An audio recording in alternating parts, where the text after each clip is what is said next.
जय हिंद दोस्तों, मैं हूँ टांडे सर, सतपुड़ा ITI मांझापुर बालाघाट। दोस्तों आपके लिए 10 क्वेश्चन की टेस्ट सीरीज लेकर आए हैं हम। और यहाँ पर जितने भी क्वेश्चन मिलेंगे दोस्तों, ये मोस्ट इंपॉर्टेंट क्वेश्चन मिलेंगे। जितने भी ITI वाले स्टूडेंट हैं या कंपटीशन एग्जाम वाले स्टूडेंट हैं, आपको कुछ नहीं करना है। जितने 10-10 क्वेश्चन के टेस्ट सीरीज़ हैं, इन टेस्ट सीरीज़ को आपको डेली प्रैक्टिस में लाना है और डेली आपको लगाना है। ITI की अभी एग्ज़ाम होने वाली है, तो जितने भी स्टूडेंट हैं ITI एग्ज़ाम की तैयारी करने वाले, अभी जिनकी ITI की एग्ज़ाम है, तो वे स्टूडेंट यहीं से तैयारी करेंगे और यही क्वेश्चन को बार बार रिपीट होते हैं। यही मोस्ट इंपॉर्टेंट क्वेश्चन जो आपके लिए सेट लेकर आया गया है स्टूडेंट। तो स्टार्ट करेंगे हम। First question, which material is used to make negative plates in lead acid battery, अर्थात कि सीसा अम्ल बैटरी में ऋणात्मक प्लेट बनाने हेतु कौन सा पदार्थ प्रयोग किया जाता है। तो दोस्तों निगेटिव प्लेट जो लेड एसिड बैटरी होती है, उसमें जो निगेटिव प्लेट बनाते हैं, तो उसमें ऐसे कौन से पदार्थ का हम यूज़ करते हैं उसके बारे में पूछा गया है। फर्स्ट ऑप्शन है lead oxide, lead dioxide. Second option में दिया है स्पंज लीड, अर्थात कि स्पंज लेड जिसको कहते हैं, सीसा, स्पंज सीसा। थर्ड है लेड पेरोक्साइड और फोर्थ में ऑप्शन में दिया है लेड सल्फेट। तो इसमें 4 ऑप्शन दिया हुआ है स्टूडेंट। जब हम आपको सेल एंड बैटरी पढ़ा रहे थे, तो सेल एंड बैटरी में स्टूडेंट हमने आपको बताया था कि जो लेड एसिड बैटरी होती है, उसमें हम नेगेटिव प्लेट बनाने के लिए स्पंज सीसा, अर्थात कि स्पॉन्ज लेड या स्पंज सीसा का यूज़ करते हैं। क्लियर है स्टूडेंट? तो इसका सही आंसर क्या आ जाएगा? स्पंज सीसा। नेक्स्ट क्वेश्चन देखेंगे। नेक्स्ट क्वेश्चन है student, which technique is used to control the corrosion of metal surface. तो धातु के सतह के क्षरण के नियंत्रण हेतु ऐसी कौन सी तकनीक का प्रयोग किया जाता है, इसके बारे में पूछा गया है। तो इसके 4 ऑप्शन में यदि हम देखें तो 4 ऑप्शन दिया है एनोडिक सुरक्षा, सेकेंड दिया है कैथोडिक सुरक्षा, और थर्ड दिया है इलेक्ट्रोलिटिक सुरक्षा, और फोर्थ ऑप्शन में दिया है स्थिर विद्युत सुरक्षा। तो इसमें 4 ऑप्शन दिए हुए स्टूडेंट, जो धातु के सतह के क्षरण के कंट्रोल के लिए ऐसी कौन सी टेक्निक हम यूज़ करते हैं, इसके बारे में एग्जाम में पूछा गया है। तो इसका सही आंसर क्या हो जाएगा स्टूडेंट? इसका सही आंसर हो जाएगा कैथोडिक प्रोटेक्शन, अर्थात कि कैथोडिक सुरक्षा इसका सही आंसर हो जाएगा। क्लियर है स्टूडेंट? तो इसका सही आंसर क्या होगा? कैथोडिक सुरक्षा। क्योंकि धातु के सतह में जो क्षरण होता है, जिसे आप कोरोजन कहते हैं, इस कोरोजन के नियंत्रण के लिए जो तकनीक यूज़ की जाती है, वो कैथोडिक सुरक्षा तकनीक का प्रयोग किया जाता है। नेक्स्ट क्वेश्चन देखेंगे। Next question is student, which cell is most often used in digital, अर्थात डिजिटल वॉचेस में, डिजिटल घड़ियों में सामान्यतः कौन सा सेल उपयोग किया जाता है। There is most important question, ये एग्जाम में पूछा जाता है। तो इसमें 4 ऑप्शन दिए हुए हैं स्टूडेंट। पहला है वोल्टिक सेल, दूसरा है लिथियम सेल, और थर्ड ऑप्शन दिया है मरकरी सेल, फोर्थ में दिया है सिल्वर ऑक्साइड सेल। तो याद रखिएगा दोस्तों, ये वोल्टिक सेल सब बड़े बड़े सेल होते हैं, लिथियम सेल, मरकरी सेल। तो इसका सही आंसर क्या हो जाएगा? इसका सही आंसर होगा स्टूडेंट मरकरी सेल। तो जो मरकरी सेल होता है, मरकरी सेल का उपयोग हम जो डिजिटल वॉचेस होते हैं, डिजिटल वॉचेस में किया जाता है। तो डिजिटल वॉचेस में जिस घड़ी का यूज़ करते हैं, तो ये मरकरी सेल होगा इसका राइट आंसर। नेक्स्ट क्वेश्चन देखेंगे स्टूडेंट। नेक्स्ट क्वेश्चन है, what is the effect if one cell is connected with reverse polarity in a parallel combination circuit, अर्थात सामान्यतः समांतर युग्म परिपथ में यदि एक सेल को विपरीत ध्रुवता के साथ संयोजित कर दिया जाए तो क्या प्रभाव पड़ेगा, क्या इफेक्ट पड़ेगा, इसके बारे में पूछा गया है स्टूडेंट। तो इसमें 4 ऑप्शन दिए हुए हैं। फर्स्ट ऑप्शन दिया है वोल्टेज शून्य हो जाएगा, सेकंड ऑप्शन दिया है खुला परिपथ हो जाएगा, थर्ड ऑप्शन दिया है लघुपतित हो जाएगा, और फोर्थ ऑप्शन दिया है कोई प्रभाव सामान्य रूप से कार्य नहीं करेगा। तो इसके बारे में 4 ऑप्शन दिया हुआ स्टूडेंट। तो हम यहाँ पर देखेंगे इस क्वेश्चन में कि जब समांतर युग्म में, अर्थात कि पैरेलल में एक सेल को जोड़ा जाता है और एक की पोलैरिटी को चेंज कर दिया जाए, पॉजिटिव को नेगेटिव और नेगेटिव को पॉजिटिव कर दिया जाए, तो उसमें क्या इफेक्ट पड़ता है। तो इसका सही आंसर हो जाएगा दोस्तों लघुपतित हो जाएगा, अर्थात कि short circuit will get short circuited, अर्थात कि ये क्या हो जाएगा, शॉर्ट सर्किट हो जाएगा। यदि एक सेल की भी पोलैरिटी आप चेंज कर देते हैं तो ये शॉर्ट सर्किट हो जाएगा और आपकी जो सेल है वो वोल्टेज सप्लाई नहीं देगी। क्लियर है स्टूडेंट? तो इसे आपको ध्यान रखना होगा। नेक्स्ट क्वेश्चन देखेंगे। नेक्स्ट क्वेश्चन है student, what is the function of fine selector switch in battery charger, अर्थात कि बैटरी आवेशक में फाइनल सेलेक्टर स्विच का क्या कार्य है। तो ये बैटरी को जब कनेक्शन से जोड़ते हैं तो बैटरी आवेशक में जो फाइन सेलेक्टर स्विच होता है इसका क्या आंसर होगा, मतलब कि इसका क्या यूज़ है। तो इसमें दिया है धारा रेटिंग का चुनाव, सेकेंड ऑप्शन दिया है आवेशन समय का चुनाव, और इसमें थर्ड ऑप्शन दिया है स्टूडेंट वोल्टेज रेंज का चुनाव, सिलेक्शन ऑफ वोल्टेज रेंज, अर्थात कि वोल्टेज रेंज का चुनाव, और चौथा ऑप्शन दिया है आवेशन विधि का चुनाव, सिलेक्शन ऑफ चार्जिंग मेथड। तो यहाँ पर 4 ऑप्शन दिए हुए स्टूडेंट, इसका सही आंसर क्या होगा।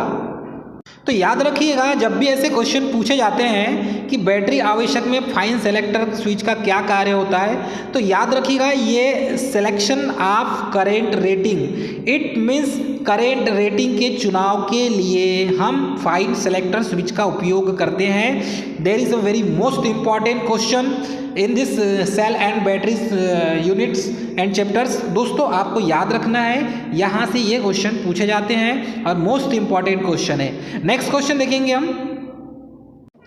नेक्स्ट क्वेश्चन है student, what is the effect on output power with respect to temperature in solar cell.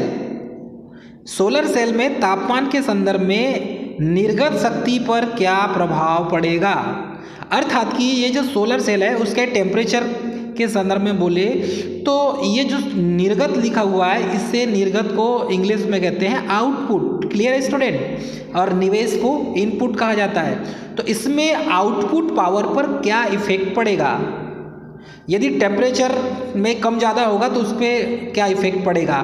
First option दिया है तापमान में कोई प्रभाव नहीं होगा, सेकेंड ऑप्शन दिया है तापमान में वृद्धि के साथ वृद्धि होगा, अर्थात increase in temperature, third option दिया है कि तापमान में वृद्धि के साथ कमी होगी, एंड फोर्थ ऑप्शन दिया है कि तापमान में कमी के साथ कमी होगी। अब इसमें यहाँ पर देखेंगे तो 4 ऑप्शन दिया हुआ है और 4 ऑप्शन में दोस्तों यहाँ पर बोला गया है कि टेम्परेचर बढ़ेगा तो क्या होगा।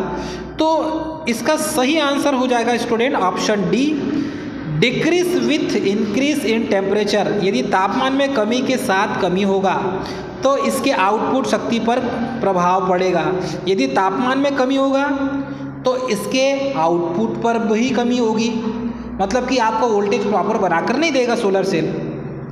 नेक्स्ट क्वेश्चन है स्टूडेंट, नेक्स्ट क्वेश्चन है स्टूडेंट, नेक्स्ट क्वेश्चन देखेंगे हम। इसमें दिया है what purpose the hydrometer is used during charging of battery. It means battery में आवेशन के समय में हाइड्रोमीटर का क्या उद्देश्य होता है। 4 ऑप्शन दिया है, चलिए देखते हैं। एक तो सबसे पहले तो बैटरी से जो है उस हाइड्रोमीटर का यूज़ क्यों करते हैं, तो याद रखिएगा हाइड्रोमीटर से बैटरी के उसमें जो लिक्विड होता है जिसे आप डिस्टिल वाटर कहते हैं उसका आपेक्षिक घनत्व मापा जाता है। तो याद रखिएगा ये हाइड्रोमीटर है, हाइड्रोमीटर से बैटरी का अपेक्षिक घनत्व मापा जाता है। अब यहाँ पर पूछा गया है कि उसका क्या उद्देश्य है, तो 4 ऑप्शन में यदि हम देखेंगे तो 4 ऑप्शन में दिया गया है क्षमता निर्धारित करने हेतु, सेकंड ऑप्शन दिया है बैटरी वोल्टेज स्तर निकालने हेतु, थर्ड ऑप्शन दिया है बैटरी का निरावेशित स्तर निकालने हेतु। तो इसमें इसका सही आंसर क्या होगा। इसका चौथा ऑप्शन भी देखेंगे। चौथे ऑप्शन में दिया हुआ है कि determine the specific gravity of electrolyte, अर्थात कि विद्युत अपघट्य का विशिष्ट गुरुत्व निर्धारित करने में। तो याद रखिएगा इसका सही आंसर यही होगा। हाइड्रोमीटर का उद्देश्य यह होता है कि विद्युत अपघट्य का विशिष्ट गुरुत्व निर्धारित करने में किया जाता है, मतलब कि इसका जो स्पेसिफिक डेंसिटी होती है उसे ज्ञात करने के लिए इसका उपयोग करते हैं। क्लियर है स्टूडेंट। तो स्पेसिफिक ग्रेविटी आप इलेक्ट्रोलाइट की स्पेसिफिक ग्रेविटी ज्ञात करने के लिए ही हम हाइड्रोमीटर का यूज़ करते हैं। There is very most important question in this chapter.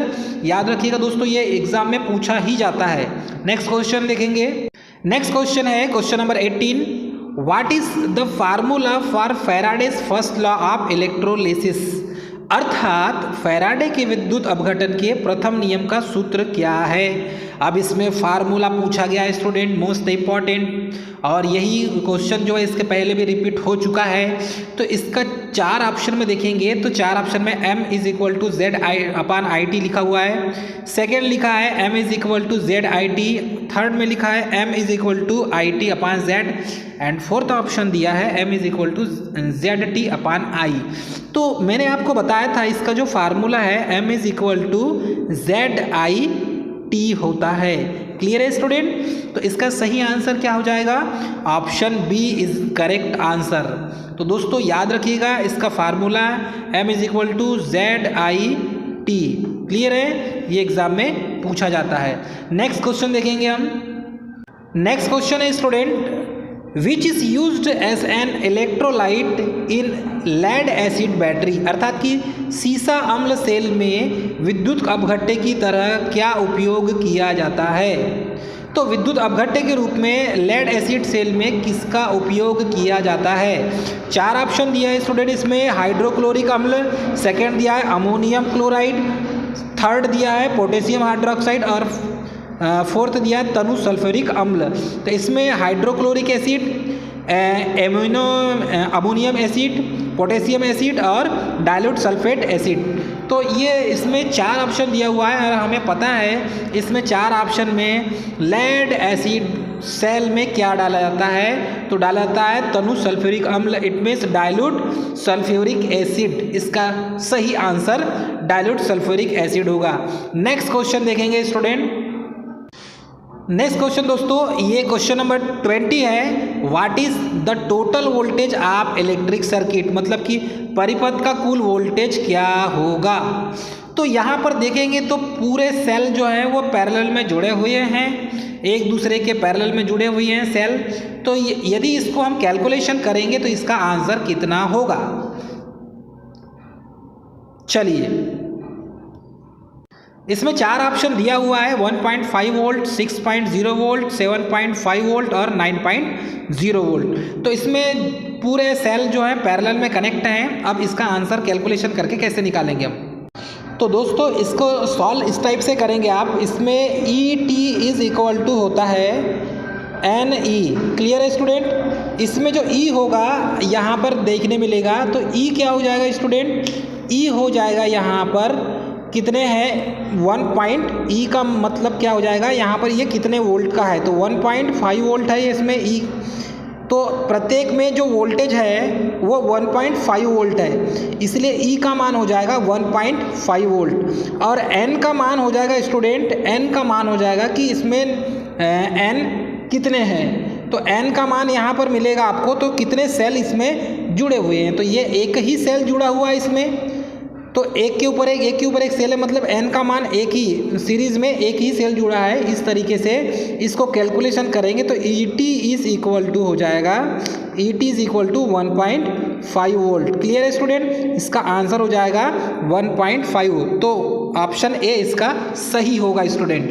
इसका कैलकुलेशन इस तरीके से किया जाएगा। ये इसका फार्मूला है, इस फार्मूले से मान आप निकाल सकते हैं। दोस्तों आपको डेली डोज इस तरीके से ही डेली जो डोज है, डेली डोज के रूप में 10 क्वेश्चन का आपको टेस्ट सीरीज मिलेगा। ये 10 का दम है और इसमें आपको इसके सही आंसर आपको लगाना है। चलिए दोस्तों इसका नेक्स्ट क्वेश्चन देखेंगे जिसका आंसर आपको देना है। ये आपके लिए होमवर्क क्वेश्चन है, What is the outcome at the positive plate after the chemical reaction in lead acid battery during charging? अर्थात कि सीसा अम्ल सेल की आवेशन की रासायनिक क्रिया के दौरान धनात्मक प्लेट पर क्या आएगा? 4 ऑप्शन दिया है स्टूडेंट इसमें। फर्स्ट ऑप्शन है स्पंज लेड आएगा, या लेड पेरोक्साइड आएगा, या लेड सल्फेट आएगा, या लेड सल्फेट प्लस जल आएगा। तो इसका सही आंसर क्या होगा दोस्तों? आप कमेंट सेक्शन में कमेंट करके हमें बताइए। नेक्स्ट जो वीडियो आएगा कल के वीडियो में दोस्तों इसका आंसर आपको बताया जाएगा। दोस्तों यदि हमारा वीडियो अच्छा लगे तो हमारे चैनल को सब्सक्राइब, लाइक और शेयर करना ना भूलें। थैंक यू दोस्तों। जय हिंद दोस्तों।